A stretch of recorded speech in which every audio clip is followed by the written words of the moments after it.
So, this is Habiba Gitay, and Habiba is Australian, but currently, as I understand it, working in the Pacific with for the World Bank. So perhaps you'd like to say a little bit more about what your role is. I would be interested to know.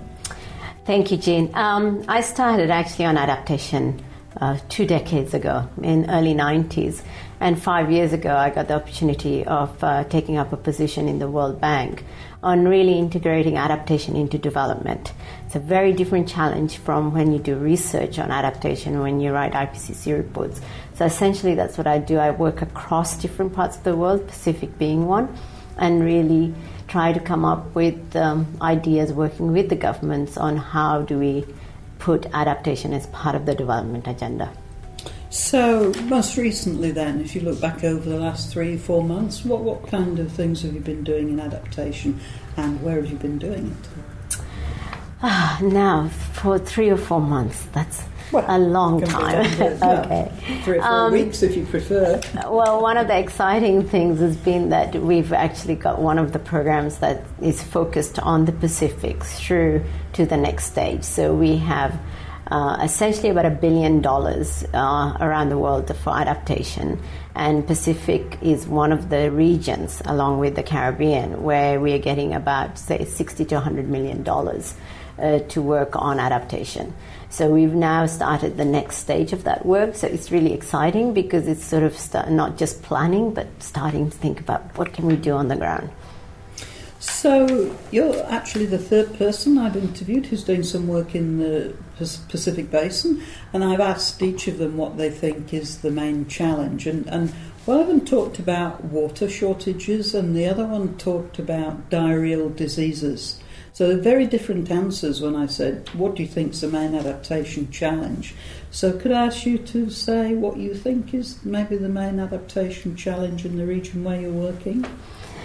I personally think it's a community level adaptation challenge. It's getting the communities to start being more active in expressing what their adaptation needs are, and then linking that to the national policy. It's a really hard task anywhere in the world, but more so in a system where you have chiefs making a lot of the decisions and fairly strong communities. So the role of government to facilitate whether the money gets through to the communities or knowledge gets through between the communities and so on is not as clear-cut as in some cases like Bangladesh, for example. And I think that knowledge flow across the different levels of government or community to government, and then the policy and the facilitation from the government to the communities is a really a challenge, I think. And then the communities are fascinating in themselves. So the more we learn from them, the better it will be for adaptation for the world as a whole. So when you are working in the Pacific Basin, do you take more of a sort of bottom-up approach? So starting with the community and then coming up to think about the government guys, or are you coming from the government and then down towards the community? Which do you find is... Both. Yeah. Both. I think if we can come and meet in the middle somewhere, that would be really interesting. So we've funded some innovative ideas for communities who said, how would we build climate resilient housing, for example, that would withstand even things like tsunami. We know it's not climate related, but at least it's another pressure that they have to deal with. But from the government, the policy level has to be, how do we bring in the finance and the planning ministries instead of just agriculture or the health or the water that you mentioned before, because it's easier to bring those in than it is to bring in the planning ministries. Yeah. So how do you see this work going forward? What are your plans? 3 months, 6 months, next year?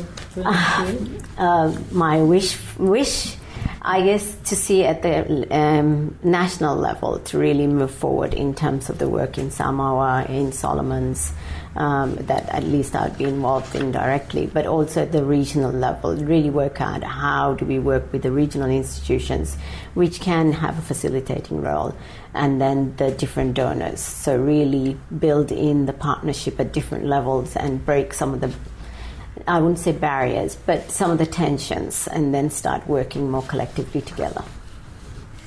But you have experience of working not just in the Pacific Basin, but globally. Yes, so one of my most fascinating work, I guess, is Zambia. partly because it's some of the work is in the western part of Zambia, so you're just on the Zambezi River and the Okavanga Delta. Again, we have traditional and local people there which have a lot of connections to land, just like they do in the Pacific Rim and the Aboriginal community in Australia as well. And you essentially find that it's a fascinating sets of development challenges where climate change then interacts. And if we can solve those and then bring that knowledge to different parts of the world, it's a really good way of moving forward. Yes, so you must learn a lot from working with these communities. And then do you find that that knowledge is transferable? So what you learn in Zambia might help you in your work in the Pacific, for example? Yes, and one of the things is not to have it at a personal level. So it's not me transferring the knowledge through my own work into different countries, but somehow codify that knowledge. So then capture it so that it can be used and transferred into the different parts of the world. And that's the other challenge that we have. How do we get what can be something that's useful for other countries, extract that, and then transfer that knowledge either through South-South knowledge or South-South-North knowledge, or with the help of the bank staff as well. So what do you see are the greatest challenges that we have at the present time around adaptation to climate change? What are the really big issues for you? And you're working on a big stage, you have a big canvas, so it'd be interesting to see what you're thinking. I guess to me, one of the bigger things that we need to really watch out for is that the countries that are not very strong in terms of their voices don't get left behind as the adaptation and development agenda moves forward. And they are interconnected in my mind, and I think for many developing countries they have to stay interconnected. If we don't cater to the smaller countries, the quieter countries, the quieter stakeholders within the countries, we will miss a huge challenge in there. The other thing is, I think at the moment adaptation is the attention grabber for a lot of the donors, and I just hope that that's sustained over the next 10, 20, 30 years so that we can get sustained action, so we do have sustainable development that's climate resilient. Because if you just go for 3 or 5 years and then lose interest in this agenda, it'll be a huge, huge letdown for the world as well as for the communities and the countries. Is there, so a slightly different question, is there new money coming available from donors for adaptation, or are they, as one suspects, moving it around from one pot to another, but the size of the pot, the total pot remains the same? Or is there new money?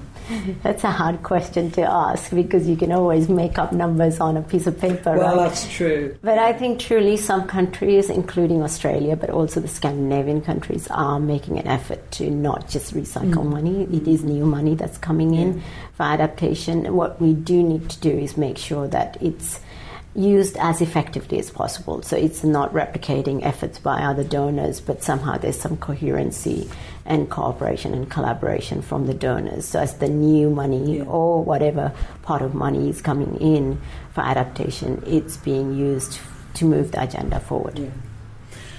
And now, what's your personal view? Do you think we're making progress in addressing the challenge of climate change? So if you look back 5 years and think where we stood then and then see where we are now, are we moving forward? Are we doing it better?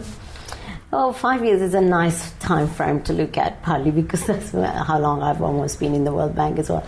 I would say we've actually made a huge a huge step forward, because when I first started, climate change was very much about mitigation. And now as you start talking to people, it's about resilient development, it's about resiliency, it's about climate resiliency, and so on. So I think even at that level, things have moved forward.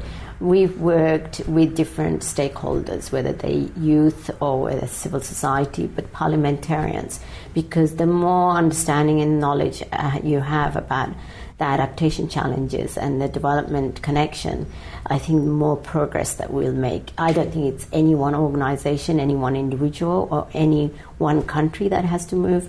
I think we have to all move collectively, and I think that's what's happening. In terms of the negotiations, and even the money.